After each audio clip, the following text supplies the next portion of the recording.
Well, we are moving on to our next session, which is actually a conversation between myself and Ariel Garten. Ariel co-founded Muse, an amazing device that helps you meditate, as an expression of her background in neuroscience, psychotherapy, and art. Her mission? To bring accessible tools on well-being to the masses. And she's done just that. Today, medical centers like the Mayo Clinic, along with hundreds of thousands of people around the world, are using Muse to help boost feelings of calm and focus through meditation. Ariel studied neuroscience at the University of Toronto and worked in labs at the Krembil Neuroscience Center, researching Parkinson's disease and hippocampal neurogenesis. Post-graduation, she trained as a psychotherapist, held a private practice, and also designed a clothing line on the side that opened at Toronto Fashion Week and has since sold across North America. She is also the host of the Untangled podcast, where she interviews expert neuroscientists, psychologists, and meditators to help listeners learn about their brain and how it works and how to use it to its full potential. She loves helping people become their best selves and being a mom at her home in Toronto. Please welcome Ariel Garten for a chat on the making of a brain reading device and company.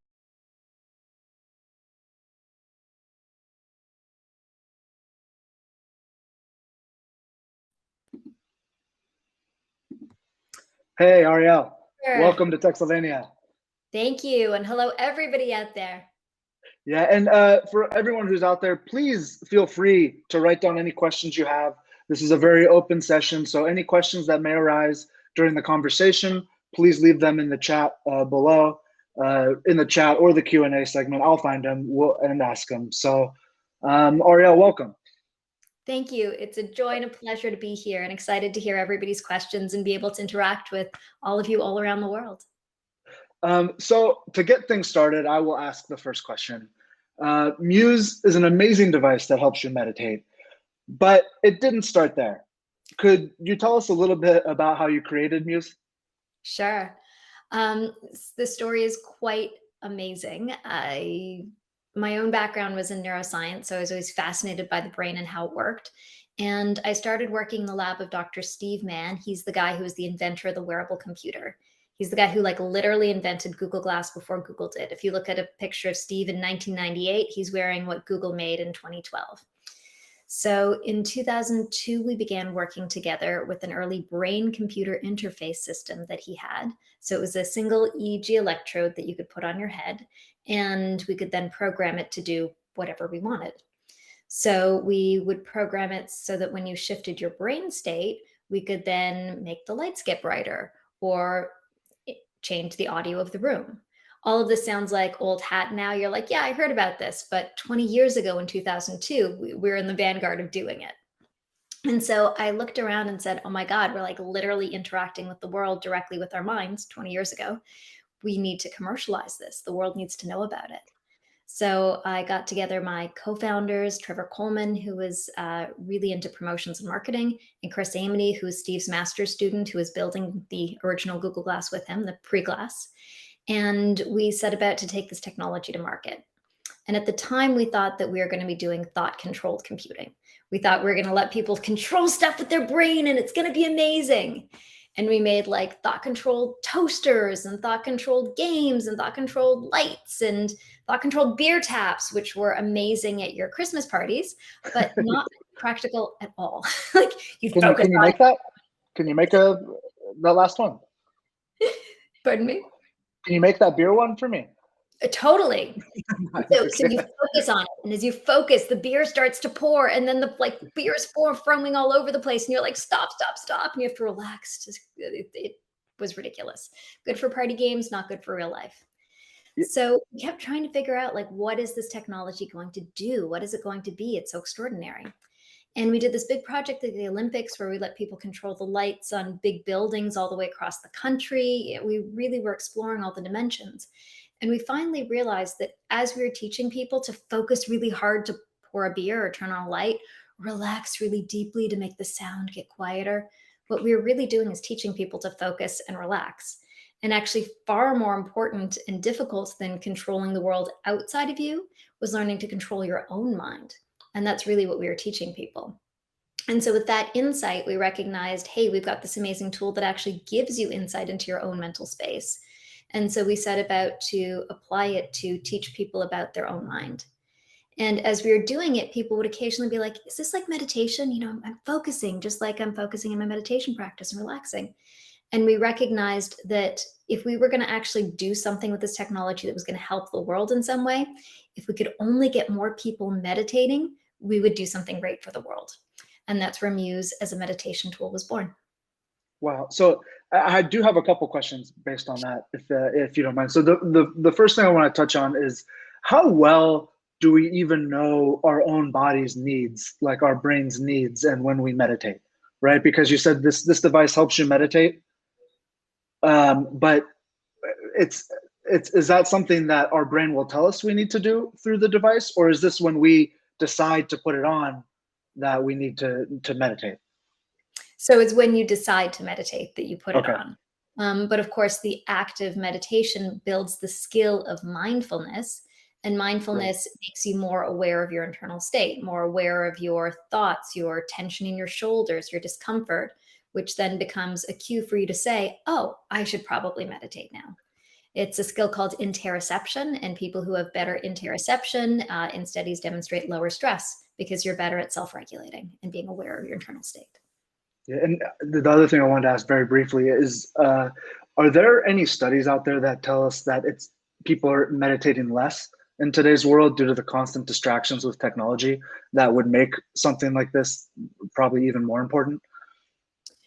So the trend that we've seen is that people are meditating more and more and more. So, there used to be this small number of people who had their meditation practice. Now it's kind of like the fitness revolution. Everybody knows they should meditate. The benefits are out there in the literature demonstrating, improved performance, decreased stress, improved focus, and on and on and on.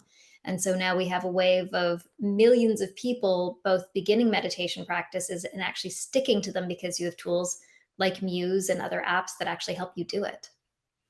And when you use Muse, how long are the meditations, and are they guided, or do they last different lengths? Sure. Why don't I explain how Muse works, fully? Sure. Oh yeah, of course. Yeah, let's talk about how Muse works. Excuse me. But can we talk a bit more how specifically Muse works? Sure. So I have multiple generations of Muses that I can show you. This was the first Muse Oh. that we came up with. So it has EEG sensors on the forehead and behind the ears. This was the next generation of Muse. We were able to make it smaller and thinner. Again, EEG, we added a PPG sensor. And then this is the latest generation of Muse that is flexible and washable. So how Muse works is it tracks your brain during meditation. So the sensors track your brain activity and then give you real-time audio feedback to know when you're in focused attention and when your mind is wandering. So most people, when you sit down to do a meditation practice and you've never meditated before, you're like, okay, I'm going to meditate. This is going to be so zen and so beautiful. You sit there and you're like, oh my God, this is awful. What's going on inside my brain? It's just bouncing around. I don't know what I'm supposed to be doing. And there's no like little coach or guru inside your head telling you when you're doing it right.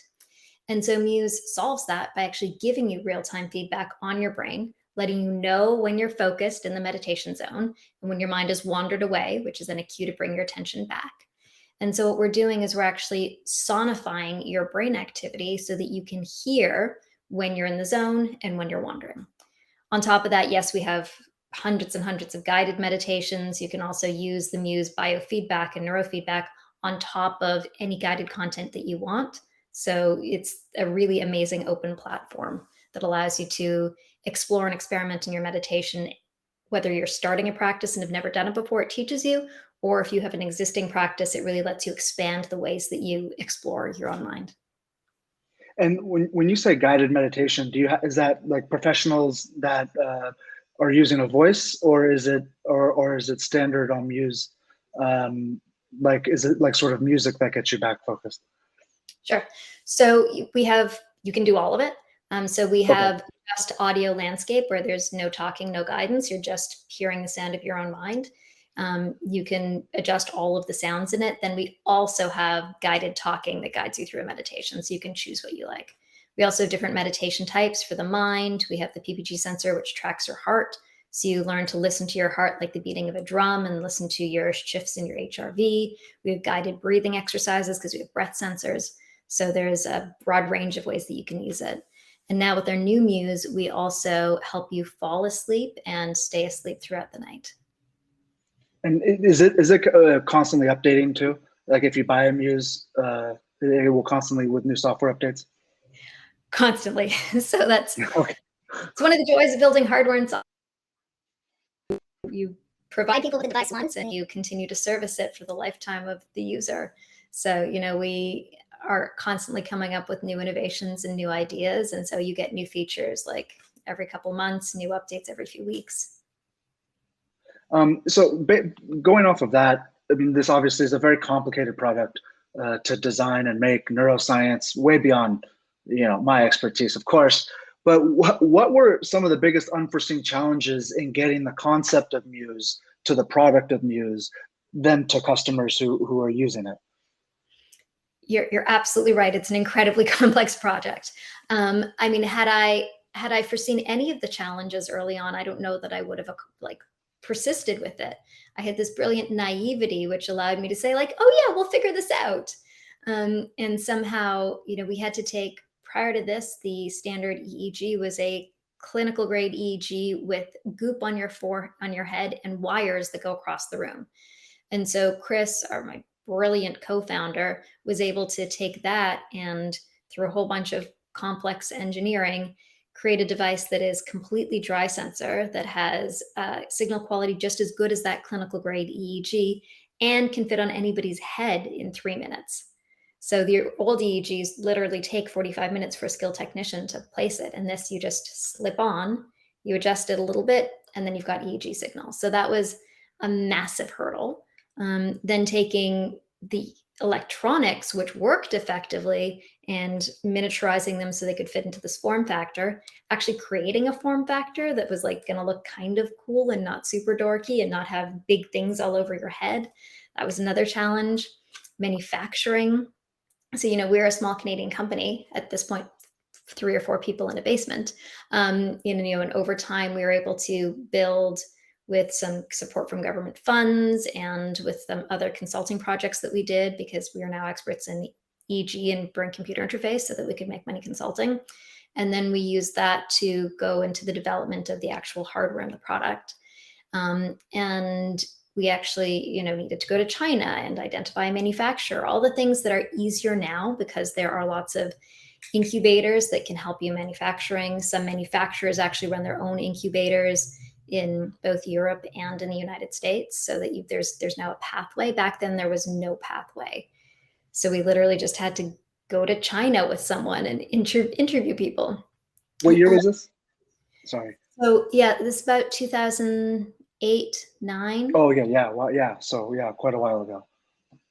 And then we had to educate the world on what the device was. So there was, once you have the technology, it's like, what's the market need going to be? And we really tried to go out first with a device that was just open source, that developers could do whatever they wanted with. But if you don't have a sufficient install base of the device, then you're not going to get a lot of developers actually putting time and effort into developing for it. So we had to come up with our own app and our own killer use case, which turned out to be the meditation tool. And then bring that to market, do all of the, marketing around it, the customer acquisition, putting it into retail stores, losing money in retail stores, taking it out of retail stores, figuring out how you sell online, all of the details of building a complex business. And so would you say that the supply chain was pretty difficult in getting the product to the market? Or was that because you said you had to find partners in China and then ultimately probably sell it in North America, right? Yeah, so we were very lucky. So in Canada, there's a company called Research in Motion RIM. They made the BlackBerry. Many of you will remember the BlackBerry, remember its incredible height and then its precipitous crash.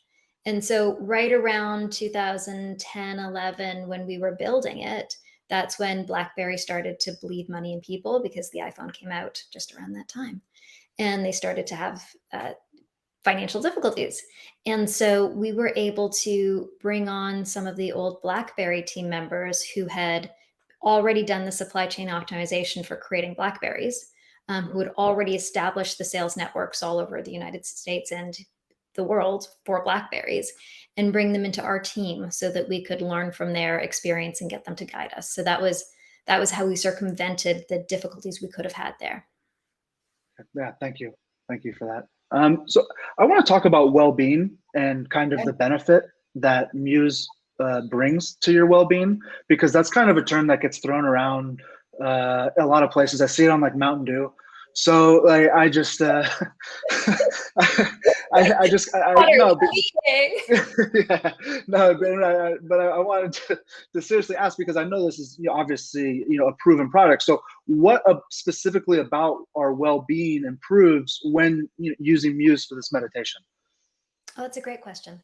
So well-being is a term that encompasses a lot. And I think when we talk about well-being, what we're talking about is our quality of life. Typically in the past, the medical profession had talked about conditions. It's like, I have anxiety, I have cancer, and when you have a condition, you deal with it.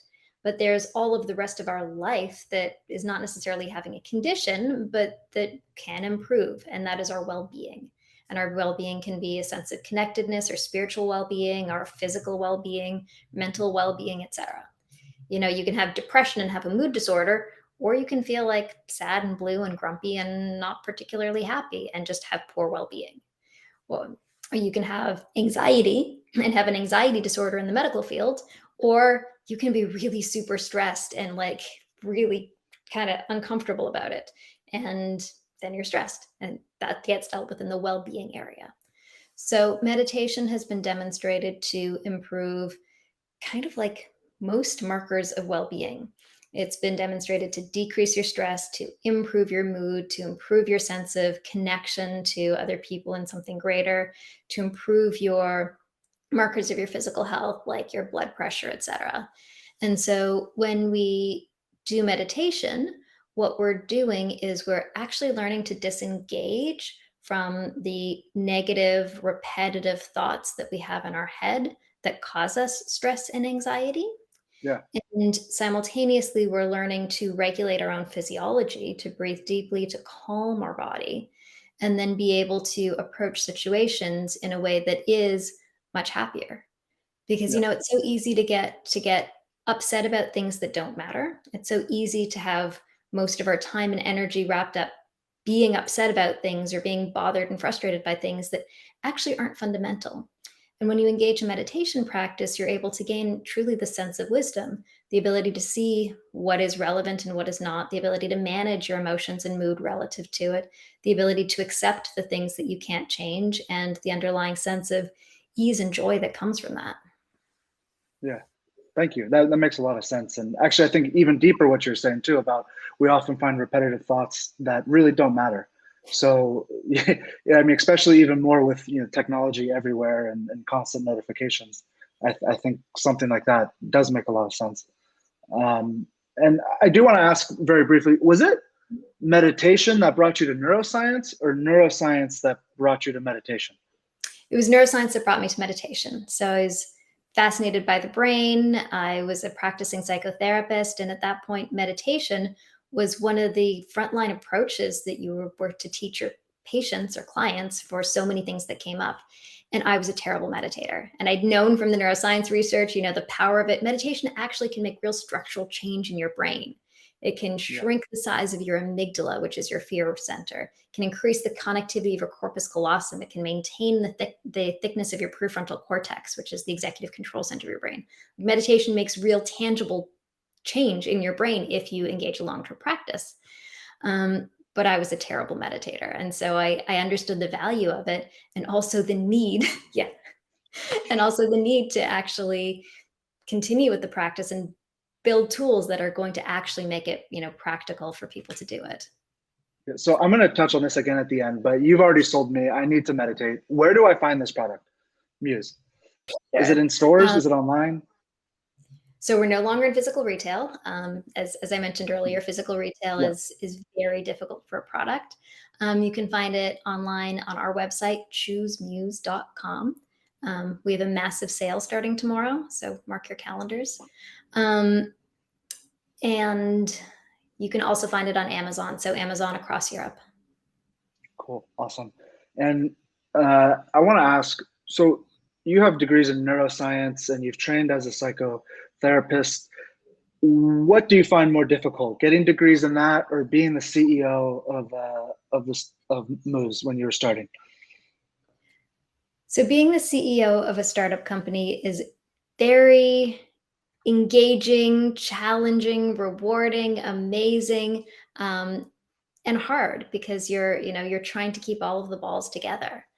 I think for me, like I was so clear and passionate that this is what had to happen. I just had this incredible sense of clarity, like we're going to build this. But I would say, getting university degrees, short of doing like a dissertation, which is its own painful process with yourself. But in school you learn something and you learn it and then you regurgitate it. It's kind of straightforward. Being the CEO of a tech startup is never straightforward because there's new challenges coming to you from all directions and constant, new things to not just learn, but actually have to execute effectively. How do you raise money? How do you motivate your team? How do you, retain your team? How do you pay your team? How do you get your product to market? How do you hire the right people who understand all these pieces? And really how I was able to manage it, having never worked in a company myself, was to hire really great people who knew what they were doing and whom I could trust to go and manage the different parts of the business. And how many employees does Muse currently have? We're about 60 employees currently. Wow, 50 to 60. We go quite, up. it's quite large for startup to get that big. I wanted to ask as well, what are the next steps for Muse? Are you looking at building a new device? Are you looking at pushing some more boundaries in home meditation?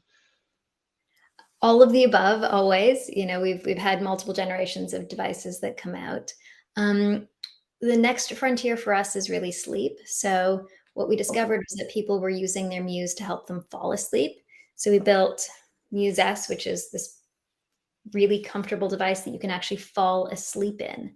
And then we created a series of innovative interventions that actually help you fall asleep, that guide you into sleep, that can then track sleep throughout the night, basically as effectively as a sleep lab because it's EEG. So, anything else is just PPG or accelerometer. It's only a proxy for how you may be sleeping. EEG is really showing you how you actually are sleeping and like not just how much deep sleep you have, but the depth of the deep sleep you have. It can show you incredible detail.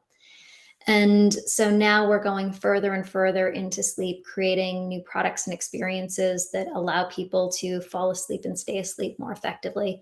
And then you end up with this virtuous feed forward cycle. So you're able to meditate during the day, calm your mind and body, improve your cognitive focus and your cognitive engagement with the world, then sleep better at night with these skills that you've learned, then wake up the next day more refreshed, better emotional self-regulation, on forward and forward. And it's been really successful. We have a great study that came out that demonstrated that the tools that we built for sleep significantly and dramatically improve people's sleep. Yeah, well, yeah, I think I don't know if you've ever been to Bucharest in Romania, but I think the city hall could get that for half the people there, because some meditation would be nice. We have only a few more minutes here, about 5 more minutes. I want to talk about your podcast. You have a podcast, Untangle, where you interview expert neuroscience psychologists and meditators. What has been the most rewarding aspects of these interviews as it relates to Muse and your industry? Oh, I love that question because I love what I do. So on Untangle, my aim really is to help people understand how their mind works. And it's to understand both how their mind works and how their brain works. So we have neuroscientists that, tell you what's going on in your brain during experiences like happiness. And then we have meditation and wisdom teachers that teach you how to observe your mind to gain states like happiness or improved performance. So it's amazing to be able to have a conduit to teach people in this different way. And then, of course, my joyous and delightful moments are always when I have people that I'm like, oh my God, could I have this person on my podcast? And then they get on and they're like, you founded Muse? I use Muse. And I'm like, oh my God, this person uses Muse. This is crazy. Yeah. That's gotta be crazy when you have a product and someone you look up to is already telling you they use it. I can imagine. And multiple times now, it's like it's the craziest, weirdest fangirl moment. Yeah. So where can we find the podcast? Is it everywhere? Podcast streaming everywhere? Yeah, Untangle, and it's everywhere the podcast stream. And guys, if you have any questions too, please feel free to leave them down here. We have 5 minutes left, so if you have any questions, definitely now is the time to ask. And Ariel, I will ask, have you been to Romania? I have not, but I am Hungarian of origin. My mom's Hungarian. So I've spent a lot of time in Hungary, and Eastern Europe is utterly beautiful. Yeah, well, you also have probably some relatives in Transylvania as well. So yeah, because hopefully we can do this in person sometime, because it's an awesome time in Cluj. So is there anything else you'd like to talk about here in the last couple of minutes? Is there anything I missed here that you'd like to touch on, or any closing remarks? Sure. I mean, for anybody in the audience who is interested in bringing a product or an idea to market, I highly encourage you to do it. I know my story is a lot of, that was a lot. However, we were able to figure everything out as we went. We were able to figure out all of the pieces that we need simply with the belief in ourselves and the belief that this idea was going to work. And we were able to take a brain reading device that helps you meditate and put it in Best Buy in 2014 and have it sell effectively. So, I mean, if we can accomplish that really ridiculous leap of what seems possible, you too can accomplish the ideas that you have in your own head. And if you have an idea, talk to people about it, engage them, try to engage a team. You know, people tend to be like, I have this great idea, I'm not going to tell anybody, they're going to steal it. It's like, nobody's going to steal your idea. If you haven't done it yet, they're definitely not going to do it. So take the risks required to go out, communicate about your idea, engage people, build prototypes, build proof of concepts. Don't think that some angel is going to magically give you $25,000 to start and do this. You need to start in your own pocket. And if you believe it, build it, and then they will come. And the last thing that I want to share is the power of meditation is real. So if anybody is not a meditator and would like to be, I highly recommend beginning a meditation practice, because the research shows in every direction that it is likely to improve not just your quality of life, but potentially even reduce the aging of your brain. Well, I'm going to start very soon. And remember, Muse has a sale tomorrow. So if any of you want to get a start as well, there's a sale. You can find it online, MUSE, on Amazon. Yeah. ChooseMuse.com is the website. ChooseMuse, yeah, ChooseMuse.com is where you can find it. I promise you, I'm going to start. So thank you so much, Ariel. I found this conversation fascinating. The product I didn't know about, and I'm very interested in now. And thank you again for taking your time to be here at Techsylvania. Oh, my joy and pleasure. Very happy to be here. Nice to be with everybody.